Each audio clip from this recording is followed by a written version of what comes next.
Tanawa ninyo ha, ang kining sakit sa ako ang manghod, dira ni siya nagsugod sa inyuhang kumpanya. Tapos ganihan ni adto mi sa inyo ha, kay para kuhaon ang pila lang kaadlaw nga yang isweldo kay unta dalo na pud namo sa ospital nganong dili man gyud ninyo ihatag. Nganong kailangan pa niyo siya papasahon og clearance kay para makuha niya ayang sweldo. Twice a month po magsweldo sa isa ka bulan, ibig sabihin sa isa ka bulan kaduha mo magsweldo. Dapat gahapon ting sweldo nganong dili pa man niyo ihatag ang iyang sweldo, nganong kailangan pa man niya magpasa og clearance. Kakita mo sa sitwasyon sa tao? Kakita mo ani? Wala gyud mo mga konsiderasyon sa tao, gyud mo mga utok. Dapat naunta ka mo mga taga HR sa KCC ha. Ing ani ang sitwasyon sa tao. Ni adto siya dira, grabe kalayo ang sarangani to Jinsan sacrifice na mo nga mo adto mi kay para makuha ra na niya. Wala man na mo na kinakinahanglan ka ng unsa ba na sa kahalaga, unsa ba na sa kadako. Ang amo lang ginahatag na mo ang gusto sa mo ang igsuon kay tungod nga mo na ni iyang sitwasyon. Pabalikon pa mi ninyo sa March 4 and then pasa og clearance and then kano sa pa to makuha tong sweldo. Kano sa pa to siya makuha og pila pa kaadlaw. Nya pananglitan og di na siya kaabot ana siyang mga date. Dili na siya kaabot ana nga mga adlaw. Unsaon nilang to iyang sweldo iyang hinaguan? Ibulsa na lang ninyo. Pag tunga-tungaon na pud ninyo, dapat maluoy unta mo kay ingani ang sitwasyon sa tao. Ikaw nga taga HR ka, kakita ka sa mga ganyan sa gawas. Nga na kami dito naglingkod, may kakita ka sa sitwasyon sa kuang manghod. Pero wala gid kay konsiderasyon sa tao. Dapat sa imo mag-resign unta ka, bugok ka, wala kay utak. Wala kay utak, wa ka pa kay kasing-kasing. Unta kung nakaigsuon nga maingani unta kay para ma-feel nimo ugod sa kasakit. Wa gid kay buot nga pagka HR.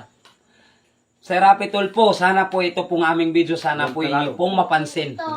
Sana po makita nyo po. Ito na po yung sitwasyon po ng aking kapatid. Hinimatay pa siya doon sa Hinimatay po ito doon sa isang mall dito sa Jinsan. Doon po ito hinimatay. Doon po ito nag-umpisa. Kaya na po nagkaganito na po yung sakit niya. Ni po isang gamot, ni isang tableta, ni isang paracetamol. Wala pong binigay po sa kanya. Basta na lang po na pinauwi ni kahit isang gamot, wala pong binigay sa kanya. Pagkatapos po kanina po, bumalik kami doon sa mall kasi po sabi po sa akin ng kapatid ko, binubulong-bulungan niya ako. Hindi na po maano yung bungangan niya. Binubulong-bulungan niya po ako kahapon pa. Nakukuhanin niya daw yung sahod niya kasi sahod daw po nila kahapon. Ngayon sabi ko, wala pa tayong pera, wala po tayong sasakyan. Sabi ko bukas na lang. Ngayon po may isang driver na naawa po sa amin, pinasakay kami papunta doon sa mall. Nakukuhanin sana yung sahod niya. Ni pisong duling wala pong inabot sa kanya. Wala pong pakialam ang mga HR nila. Yung guard po nila, ayaw po akong papasukin doon po mismo sa HR nila. Ayaw po magkaharap kami ng HR nila. Ang sa akin lang po, kukuhanin ko lang po yung pinaghirapan po ng kapatid ko para po ipapangpagamot po namin sa kanya. Pambili po ng gamot niya kasi walang-wala po kami. Nakikita niyo po sitwasyon namin. Parehas po kaming walang-wala. May pamilya din po ako. Sinakripisyo ko po yung pagtitinda ko po doon sa Davao po para po bantayan po ang kapatid ko. Ngayon, pumunta po kami doon sa pinagtatrabaho niya. Ni pisong duling wala pong inabot sa kanya. Napakawalang puso ng HR nila. Yang mall po na yan, napakawalang puso na itong mall na to. Itong kanilang HR. Hindi ko po alam kung ano po sistema na anong pamamalakad yung ginagawa nila.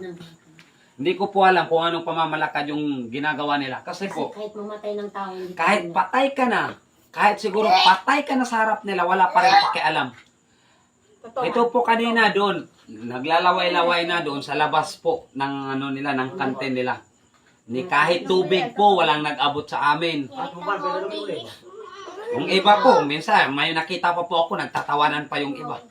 Di ko po alam kung masyado na po ba silang mayaman o talagang maliit na tao lang po tingin nila sa amin. Di dapat gano'n, dapat po parehas.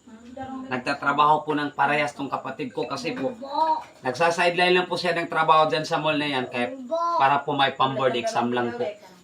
Kasi nakapagtapos na po ng pag-aaral. Ngayon po, ganito yung ginagawa nila sa amin. Yung HR nila, ayaw pa kaming pansinin, ayaw pa ako papasukin doon sa loob. Gusto ko sanang kausapin yung HR nila, pero yung guard nila, hinaharangan kami. Yung guard nila doon, ayaw ko papasukin doon sa loob. Siguro magkasabwat yung guard, pati yung HR nila. Kasi alam nilang may sakit na yung kapatid ko, ayaw ibigay yung sahod. Pababalikin pa siguro sa March 14, paano? Pag di naabutin ng March 14 to, di ibig sabihin, yung sahod ng kapatid ko, kasi hindi naman namin makukuha yun, sila nang hahawak doon, di paghati-hatiin na po nila yun. Yun po siguro ang ibig nilang sabihin, kaya ayaw kong papasukin doon sa loob. Kahit Sir Rafi, sana po ito pong aming video inyo po mapansin po. Sana po makita nyo po ito. Maraming salamat po at sana po, pasaulitin po, sana po mapansin nyo po kami at ang sitwasyon po ng aking kapatid. Wala na po kaming ama, may nanay po kami pero walang-wala rin po. Matanda na po yung amin pong mga magulang. Sana po makita nyo po ang aming sitwasyon. Maraming salamat po, Sir Rafi Tulfo. Marami mo eh. Adrin niya ma. Darong mga buwan to. Adrin. Kung hindi po sa problema ng kay Sisimul, Mana bayad sa ano. ma abir. Mana ma abir na ani.